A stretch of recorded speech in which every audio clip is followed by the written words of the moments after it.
Hey YouTube, somebody online had asked me a little bit about the Penobscot style or just double bow that I had created, I think last month. They were asking both for a build along and to know how long the pieces of the bow were. First of all, the outer bow is just a standard U3 curve, 48 inches long. I didn't recurve the tips quite as much. This is the pot that I used. The inner bow is 36 inches long. So a full foot shorter, and as you can see, it's much more heavily recurved. Again, I used the same pot. So, there you go. The diameter of the pot, I don't know, it's about 8-9 inches, call it 9 inches across. It's not so important, just so much that you have a good angle between the two tips. Since this one is recurved, without too much, initially there was no deflex, but without too much deflex, I wanted to have it nice and sharp. So it's almost in a good C shape. And when it's pulled, it really opens up. It's pretty cool. So right now, each of these strings is just barely under a little bit of tension. As you can see, I twisted this one so it's under the same amount of tension as this one. That will make this a little bit springier than the other one, but I don't believe that it's going to affect performance substantially. Really, this is the bow that's most important. This is just helping out, an accessory bow.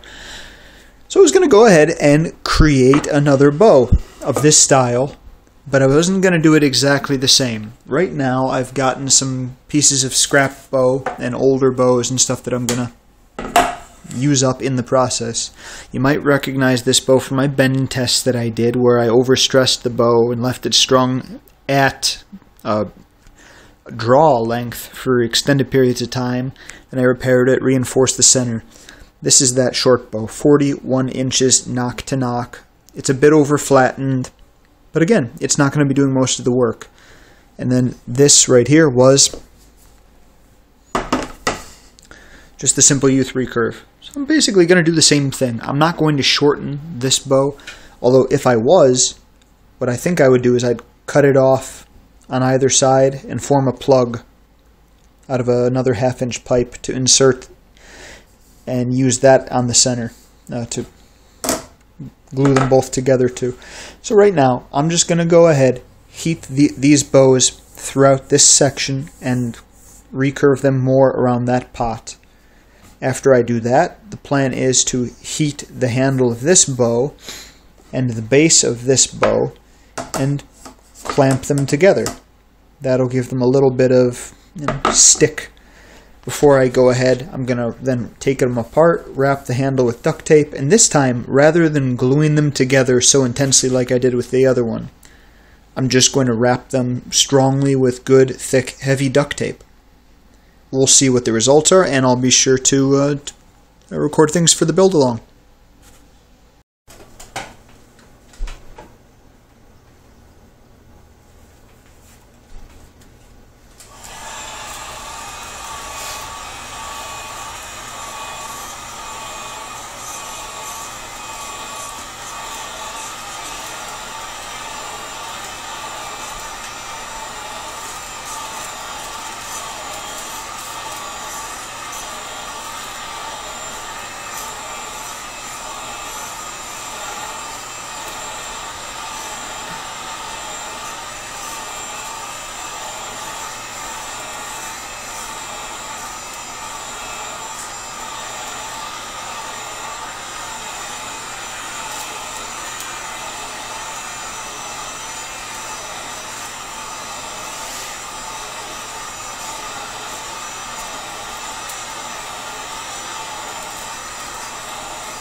it's already starting to soften up here near the center and puff up just a tiny bit, but we should notice that before it really starts to puff and lose shape, it's going to be flexible. Let's go ahead and give it approximately the shape that we want it to have.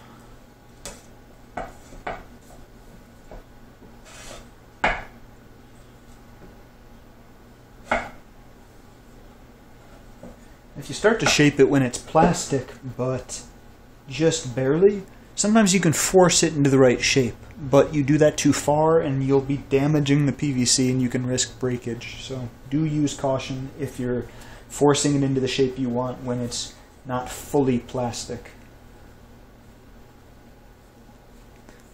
See, it's a little too thin here. I'm going to have to puff that up. I'll probably peel back a little bit of the duct tape, but for now that's pretty good. This is just a basic first curve on it, and I rather like that. So just a little bit more there at the base, a little more either curve or puff and shape, and I'll do it to the other side. And that'll be a nice just central bow, a nice C. It's not going to be incredibly strong, but it doesn't need to be. Again, this is just a demo. You can apply the same basic principle to essentially any type of pipe. Alright, I flattened them out, straightened them, and puffed them up near the handle so it's a nice, even, stable curve. And before I go ahead and attempt to fix it to the handle of the other bow, we wanted to say something in the immortal words of Pinky to Brain. Are you thinking what I'm thinking? As it is right now, if you tried to string it, it would probably, almost certainly fail.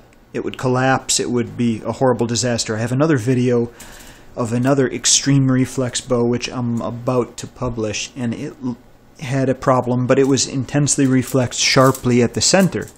This is a more gentle curve, so I wonder if the bow were, oh say, 10 to 12 inches longer in the center, straight that is there, and it were a nice boat shape from one end to the other. Looked like a, Viking longship or something.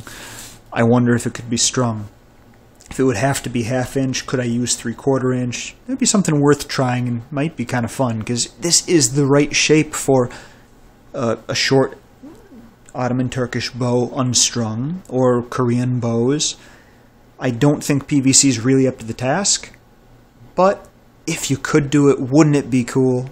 So even if it means I have to make it longer, because right now 41 inches knock to knock. Okay, so add a whole foot. Now you have a very long target style bow, but that's still an acceptable length for certain types of Ottoman bows. I'd like to try it because it's a really radical recurve, and it would be fun to see if we could get it to shoot at all.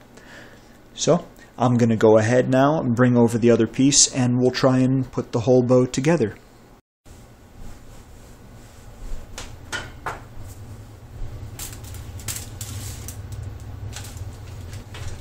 And a side note, always be careful where the tip of this is after you've used it. It takes a good long while to cool down.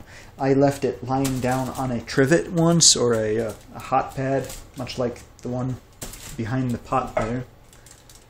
And it pretty well melted through the whole thing. It destroyed it.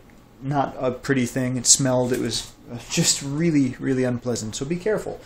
Aluminum, it reflects infrared radiation very well. Inside it's just cardboard, so even if it conducts a little bit of heat through there, it's not going to create a massive problem or a disaster. So just be careful where you put it once you've used it.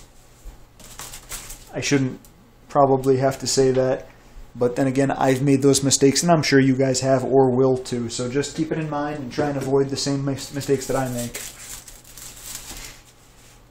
Okay, right here we've got the 6-inch mark on either side. That's 3 inches from the center one way, 3 inches other way. I'm going to go ahead and heat the top here and just press this in gently.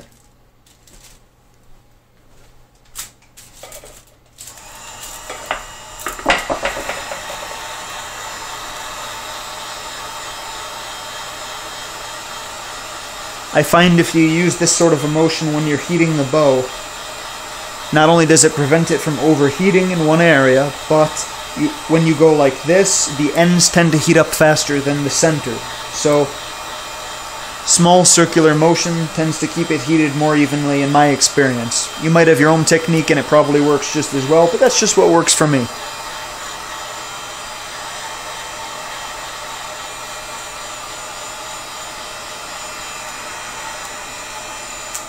Let's dial it back just a little bit.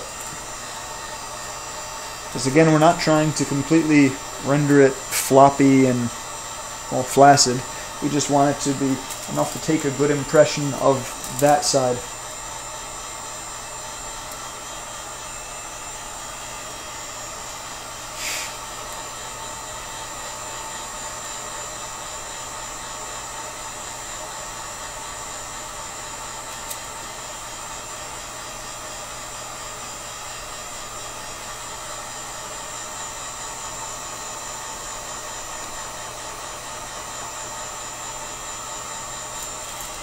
Okay, it's now pretty soft.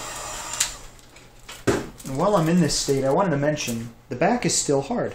The top is pretty soft.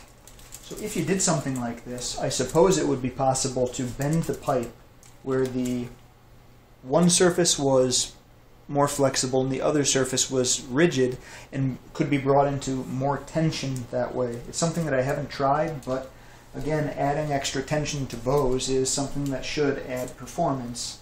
So I've thought about that in the past, but I still haven't gotten around to actually doing anything about my little thought. This isn't going to do very much. We're just going to slightly flatten and mate the two surfaces. I don't plan on gluing them like I did with the first bow, except perhaps just at the center to hold it until I can get it wrapped with tape.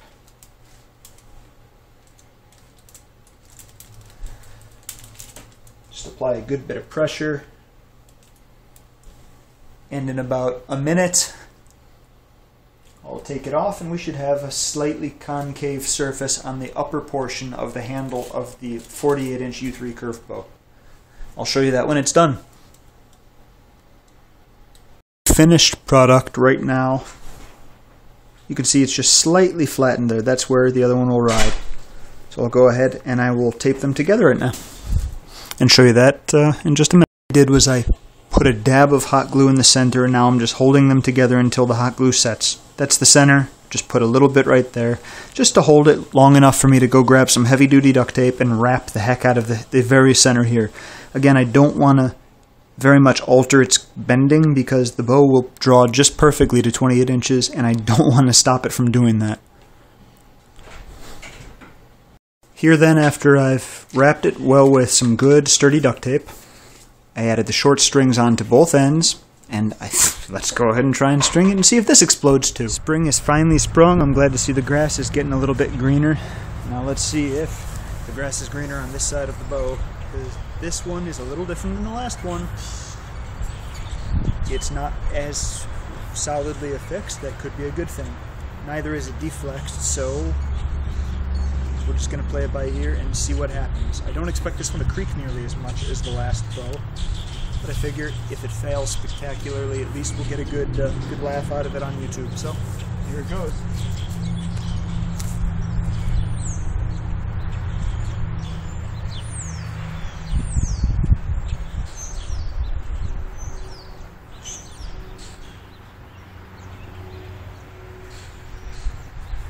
Whoa.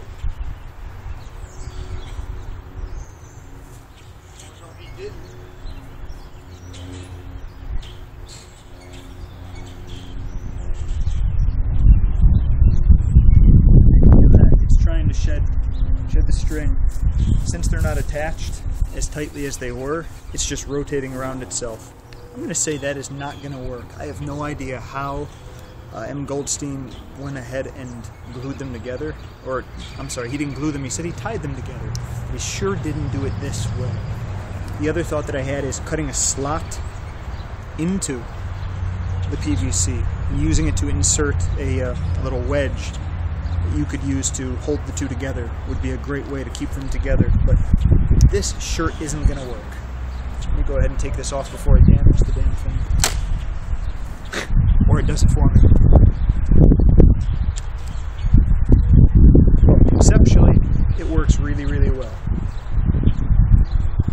is all lined up, but as soon as you put it under tension, the inner bow starts to twist. So I need a way to keep it from twisting, because it's sure not doing it right now.